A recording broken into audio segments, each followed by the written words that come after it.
Hello and welcome to this episode of the DigiPod. My name is Fariha Aziz. Today I am joined by Jalal Abukhater, who is a policy manager at Hamla, a Palestinian digital rights organization. Jalal, thank you for joining DawnNews English today. We're discussing Hamla's reports, one of the recent ones, but also Hamla's work in general for the rights of Palestinians and especially their digital rights. Jalal, I know there's a lot to unpack in this episode. We'll speak about the specific reports as well. But for familiarity for the audience, could you give us an overview of the digital ecosystem? And especially, I know that there, I mean, for Palestinians who are on ground but also outside, who are raising their voices about the genocide and trying to spread awareness. And we've seen that whether it's been shadow banning or the role of big tech in suppressing voices. We've seen a lot of that. Could you speak about what is the reliance to speak about the genocide as it is unraveling? Um, yeah, we at Hamle are, Hamle is a digital rights organization, and we are focused on the digital rights of Palestinians, wherever they are. So we focus heavily on what is happening on the digital sphere, online platforms, how they are violating or respecting or amplifying harmful content, but also we really care about violations of digital rights. When we talk about digital rights, we talk about human rights, fundamental human rights that must be protected, including freedom of expression, including the right to access information, association, privacy. All those rights, which are fundamental human rights, can also be reflected in the digital sense when it comes to the era we're living in today, which is everything is connected. The internet is a vital infrastructure, and the presence online and the ability to share is part and parcel of what makes us able to, progress and achieve in life. So Hamle um, focuses a lot on online platforms, whether it's, Meta's platforms, Instagram, Facebook, because they are the most widely used by Palestinians and also globally. So when there is a policy, or there are several policies which are causing systematic discrimination against Palestinian content, when there is widespread censorship of Palestinian voices and narratives, erasure of Palestinian presence online, the deletion of accounts, shadow banning, um, this matters to us. This matters that we have to fight for the preservation of Palestinian voices and the protection of the Palestinian narrative in the face of this attack on the digital front. We are looking at a situation today where there is genocide on the ground, a physical genocide, erasing the Palestinian people physically, whether it's in Gaza in the most stark context, and also in the West Bank where Palestinians are under occupation, under a very ruthless settler colonial regime, and they're always facing not only forcible displacement, ethnic cleansing, but also attacks, terror attacks by settlers, organized attacks by groups who are aiming to remove and annihilate the Palestinian people. We see that sometimes not only are online platforms part in erasing Palestinians' presence online, but also they are allowing harmful speech. They are allowing people to use some tools like WhatsApp, for example, to message and to coordinate attacks on Palestinians, to coordinate pogroms. So, for example, one of our recent reports is focused mainly on Meta, how Meta amplifies harmful speech amid genocide. It is important for us to highlight the role of Meta. Not only that, there are so many Israeli leaders, government officials, military figures, and soldiers who are posting content on those online platforms like Facebook and Instagram, celebrating, inciting against Palestinians, celebrating violence, I mean, inciting against Palestinians. There's a responsibility on the company to prevent that kind of content from spreading. This is illegal content that goes against all basic principles of what should be allowed and not allowed, because this content is inciting hate and violence against Palestinians. And we look at Meta as, a for-profit corporation with global reach, with global impact, which is reflecting policies that are very much pro-Israel or aligned with the US policy of who is wrong and who is right. And this does not reflect fair assessment of how online platforms should be used. Sometimes we hear the leaders of those online platform companies saying we are advocates of freedom of speech. We want people to feel like they are able to express freely, to participate online. But when it comes to Palestinians, everything is different. That's why we at Hamle are focused on online platforms, of course, alongside other aspects. So in general, Hamle puts out many reports focused on analyzing the policies of online platforms, whether it's Meta's Instagram and Facebook or Twitter, X, previously known as Twitter, whether it's TikTok. We also look at, for example, how there are advertising material published on YouTube, funded and supported by the Israeli government, which are inciting violence and justifying crimes against Palestinians, justifying the genocide in a way. Those propaganda ads that are going on YouTube, for example, this is something we have done a study about before. Most of those ads go and violate the policies of the company that owns Google. We're talking about the community policies of YouTube, by extension, Google, and what kind of content it allows. For example, if you go on Google and you look up something that relates to humanitarian effort for Gaza, sometimes the first result would be something that is an advertising paid for by the Israeli government that is literally disinformation, smearing humanitarian actors, calling them anti-Semitic, and they are trying to, by taking up this top space of the first search result, they want to using money, of course, they're paying those companies money. They want to control the narrative in a way that is harmful and it has a negative impact on Palestinians. So we're also looking at this. We analyze the policies which allow and not allow ads, how the companies are discriminating against Palestinians, while also allowing for disinformation to spread, disinformation that has been used very clearly to justify horrifying crimes against Palestinians. We also look at how there are ways to, there are actors who are conducting influence campaigns. So, for example, UNRWA, the UN Refugee Relief and Works Agency, mandated to support Palestinian refugees. It's been demonized. It's been smeared repeatedly by Israeli government officials. But we also know that in parallel to the rhetoric we are seeing on TV, there are campaigns, influence campaigns, orchestrated by actors affiliated with the Israeli government, where they would create armies of fake accounts using chatbots to create content. And those fake accounts are creating content in a very systematic way, targeting policymakers in France, the UK, the Netherlands, Italy, the US. The target of this influence campaign are people who are able to, they are in positions of power, so that when Israel says UNRWA is Hamas, which is of course an unsubstantiated claim without any evidence that's been disproven multiple times, that claim is used to defund UNRWA, to stop its operations, to justify attacks on UNRWA personnel, to kill actual relief workers in Gaza.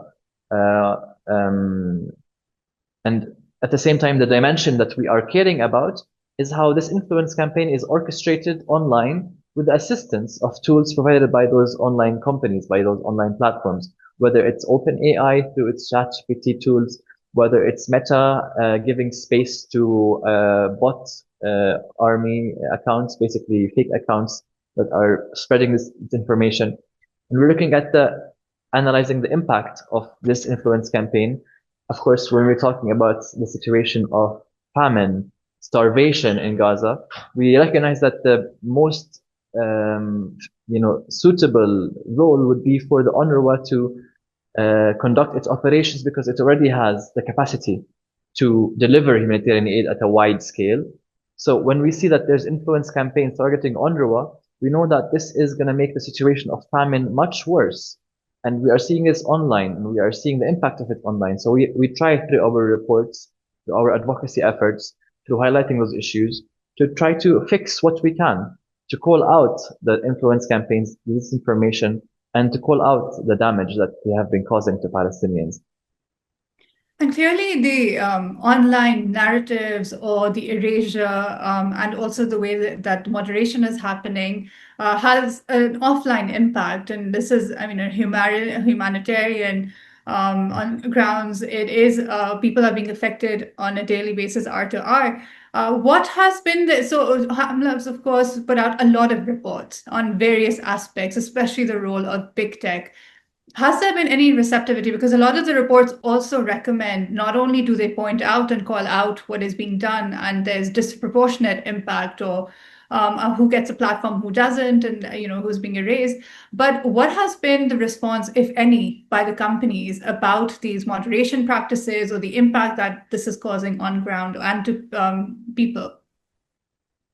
Um, our engagement with companies goes back a while, and we have utilized many different channels to communicate with companies, whether it's through formal channels like our situation as Hamla, we are considered to be a trusted partner, for example, to Meta. That doesn't mean that Meta listens to us and our concerns in a very consistent way. We share our reports with the companies saying this is evidence-based report. This is based on the data we have collected from hundreds or thousands of people through our online digital rights violations observatory called HUR, and other tools that we use at Hamla. So we collect evidence, we create those reports, and we communicate with the companies saying there's an issue with your policy when it comes to hate speech or dangerous organizations. And those policies are discriminatory, that they are affecting Palestinians at a wide scale. And they're also clearly not being deployed in the same way to stop harmful speech against Palestinians. We're talking about very clear incitement to genocide, incitement to violence that takes place on those online platforms. So when we call out those issues, the company often responds whether appreciating our evidence that there is harmful content, saying, okay, we'll take a look at this, we'll take a look at that, we'll remove this or that. But we are a civil society organization of small capacities, and we cannot do the work of the company ourselves. This is our biggest issue, that we can perhaps report 3,000 cases of incitement on Meta platforms. But what we are actually reporting is a trend, that there are trends, that this is occurring on a much, much, much wider scale. If we are able to collect 3,000 cases and report them, this doesn't mean that this is it for the cases. What Meta does when it comes to Palestinian content, it removes content at a wide scale without human revision, without any kind of proper content moderation due diligence. And they do this because there are, political decisions within the company that would presume that any Palestinian content could be suspicious or could be in violation. So they just remove it anyways. If people appeal, sometimes the content is restored, but most often, the damage is already done. When it's the opposite, when it's like content targeting Palestinians, there is no content moderation similar to what they do with Palestinian content. It just falls on us, on our shoulders, to report case by case.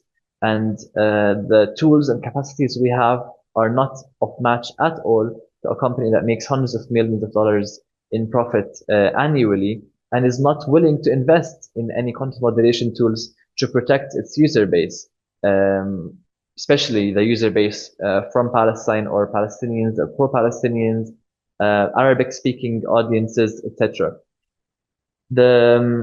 The engagement has been, fluctuating over the last 2 years with those companies. Sometimes we think it's much better to do online major like campaigns to involve the public in our campaigning against the companies.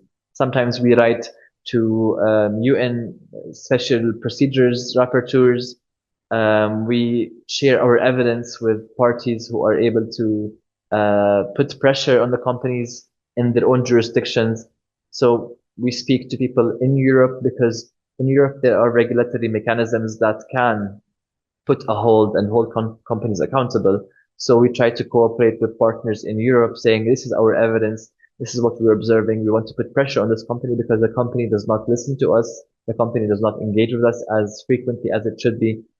Companies have an obligation to respect human rights. This is something we've seen not happening at all when it comes to the Palestinian context. But it's even worse sometimes when there are companies like Microsoft, like Google, like Amazon. Not only are they, are there like issues with like the online sphere, but also how they are sharing access to technologies.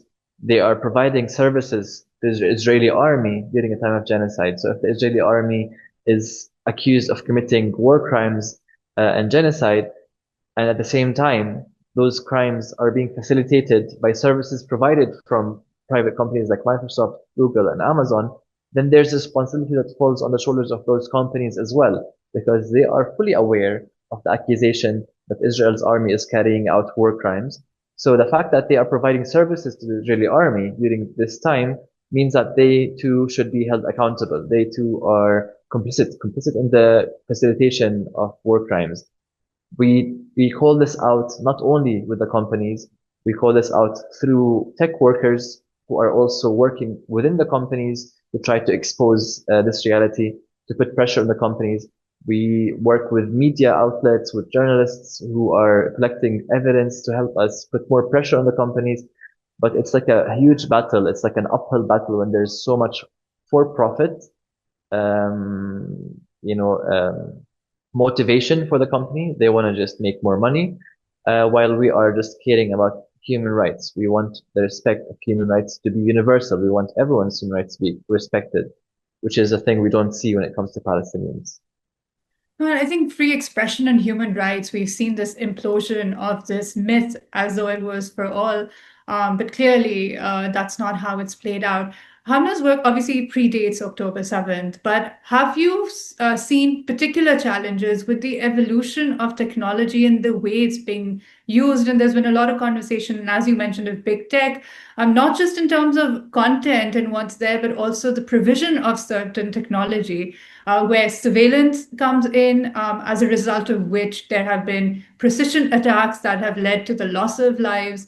And this is something that we're seeing in terms of the utilization of technology at a time of war and being used against, and these large companies who are obviously giving it. And there's, of course, that ethical human rights question. But the fact that how quickly this is morphed, then you have AI that has entered the field as well. What are your particular concerns in the way that, especially in these last 2 years and what we've seen during this particular time? Because I mean, the conflict every now and then we've seen an escalation, and then, but this time, the sustained genocide of the past 2 years that we've witnessed, especially with the use of tech. What are the emerging concerns as a result of this?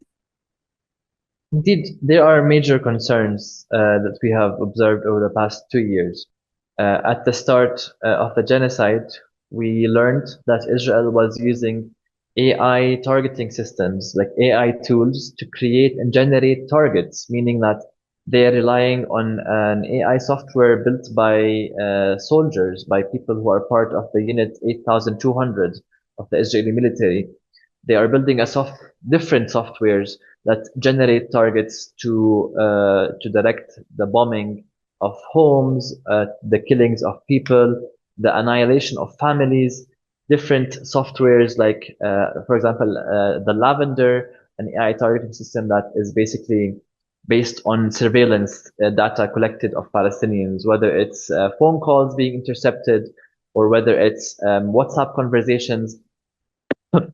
Sorry, they don't see the WhatsApp conversation itself, but they are using the metadata affiliated with WhatsApp conversations. So if a person is messaging a group of 5 people, and this person was seen to be a potential target by this AI system, then the data collected from this metadata of like messaging 5 people in one group, he would be messaging a group. The metadata would indicate that there are 6 people in this connection of a message, and the AI system itself would say, oh, they must be affiliated, so they're all a target. And then the Lavender system would create like this. Those are all targets. Even Israeli officials were saying like those systems are giving them the ability to come up with hundreds more and thousands more targets daily than they would have if they only relied on actual evidence and actual investigation. So we already know that the AI systems are not really, working and operating in a way that is safe from error. There is so much error, but the error when it comes to AI systems, it's fine if you're just generating a sticker or a video and you see that this is an AI generated video, but it's not okay when those errors are literally causing the loss of life in such an indiscriminatory and wide scale manner. The Lavender system is only one. There's also the Gospel, which is a system that would generate targets of military structures. So, sorry, not military structures, generate targets of homes, of buildings, of residential houses. That kind of system is also relying on surveillance data that's been collected at a wide scale, often without any clear methodology. There's nothing clear or transparent about this process. All we know is that the Israeli military relies on this as if like, oh yeah, we have a target and we're bombing targets. We're not just bombing random buildings. But we know that those systems are not just generating targets based on evidence. They're generating targets based on the huge amount of surveillance data that they collect illegally. There are other systems like, for example, Where's Daddy? Where's Daddy is even dark in the name. There's so much darkness to it. Basically, again, this is an AI system which identifies a target and then using all the surveillance data available from drones, from intercepting phone calls, from tracking people's movement, it would basically generate targets once the potential target is home. So where's daddy is like, where's daddy? Daddy's home.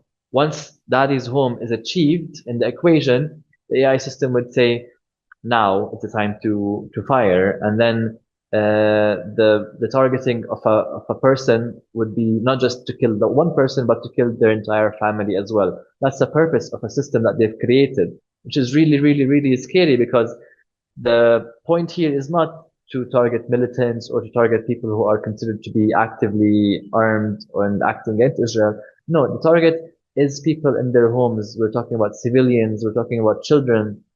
And this is like a form of collective punishment. Like if Israel has a problem with one person, they don't want to target or kill this one person. They want to kill their entire family. This is what's directing the decisions behind, this kind of bombing. Of course, we are never going to say that the AI systems are at fault. It's not the AI systems which are the problem here. The problem is the Israeli military is using different tools to create more efficiency, in how it targets Palestinians in a wide, large scale. And we know the main aim is annihilation, ethnic cleansing, forcible displacement of people. So it's really scary. And the worst part about those AI systems and the massive amount of data, surveillance data, is that there is complicity from major big tech companies which are used globally. We're talking about Microsoft, a very famous global company. Google, Alphabet is the parent company of Google, and Amazon. They have contracts with the Israeli military and the Israeli Ministry of Defense. Those contracts stipulate that Israel's army is able to use and utilize the servers, the cloud servers of those companies to process the large amount of data. Some of those companies even provide AI analysis tools to sift through the huge amount of surveillance data that is illegally obtained of Palestinians through cameras, facial recognition systems, drones, tapping into phones, hacking into systems. This surveillance data is then processed by the Israeli military. After it's been stored by those private companies, it's processed by the Israeli army, and then the Israeli army is able to create those AI tools that just generate targets. So yes, the Israeli military is a war criminal military. They have been accused of many war crimes, and it's very obvious they are committing crimes. But what is of concern of us as well is how companies are being part of this criminality. How companies are, in exchange of contracts, a sum of money, they are also providing their services and assisting and facilitating the genocide of the Palestinian people. Jalal, as we have another sort of 5 minutes to close out the conversation, I do want to ask you, given the gravity of this and also the way that technology is being leveraged for warfare and the loss of human lives, What is your, I mean, what would be one of this big ask? How do we ensure that there is accountability of the kind of tech that is being put to use, which essentially they are also using as an experimental tool, which could also tomorrow be outsourced to others to replicate in other conflict zones as well, to do much of the same that they are doing there, which, a lot of people have also been calling it how this is an apartheid regime, through the use of technology as well. And finally, also about the access of Palestinians on ground to digital infrastructure, because we've seen that being impacted in a huge way. So whether it's infrastructure, services, and how they can get their voices out, because it is so barricaded and it is so controlled that it is very difficult to get a sense of what is happening on ground around, especially when they're cut off. Yeah, absolutely. There are major concerns globally about the rapid growth of artificial intelligence, the access that people have. There are many concerns when it comes to information, misinformation, what's real, what's fake, how do we verify, how do we mitigate the harm of, generative AI. But in the context of Palestine, we're seeing that indeed what we've always known as us being an experimentation field, we already live under a very strict surveillance regime. We already live under a very dominant and violent occupation and apartheid regime. We know this is the case. However, what we are seeing now is that there are companies affiliated with the genocide, so basically arms companies or technology companies in Israel, who are promoting their technologies as battle tested, and they are going to arms fairs in Europe, in Asia, in Latin America, promoting those technologies, saying we have to sell you this really wonderful drone. It's been battle tested. This drone can just fly on its own. It can target people. It can even take action against its targets without much intervention from a human operator. This kind of boastfulness is really scary, but the effort here is that we look into ways to ban technologies that are being used in this violent way, to blacklist those who are selling those dangerous technologies, and to prevent the promotion of any surveillance tools and spyware tools that have been deployed against human rights defenders, against civilians in a way to demolish the democratic values of any society. We are seeing how everything that is happening in Palestine is eventually finding its way abroad. There are despotic regimes who want to buy Israel's technologies so that they too can oppress and suppress dissent in their own countries. So there has to be more awareness, first of all, about the dangerous type of these tech, and there has to be more regulation globally, whether at a global level, markets level, also EU, Asia, different regional levels. There should be regulation of how harmful technologies are being promoted. They should not be sold, they should not be promoted, and they should not be in exchange. There should be blacklists for technologies that are causing this huge harm against people. Um, yeah, infrastructure is also another area where Palestinians are suffering, because Palestinians have never had sovereignty when it comes to telecommunications. Palestinians don't have any control over their telecommunications. We are seeing a situation where Palestinians have to, everything they do is under the control of Israel, under the shadow of this kind of genocidal war. And yeah, public pressure, regulation, banning harmful tools from being traded. Those are all important steps for us to move towards a better, like a future free of harmful technologies.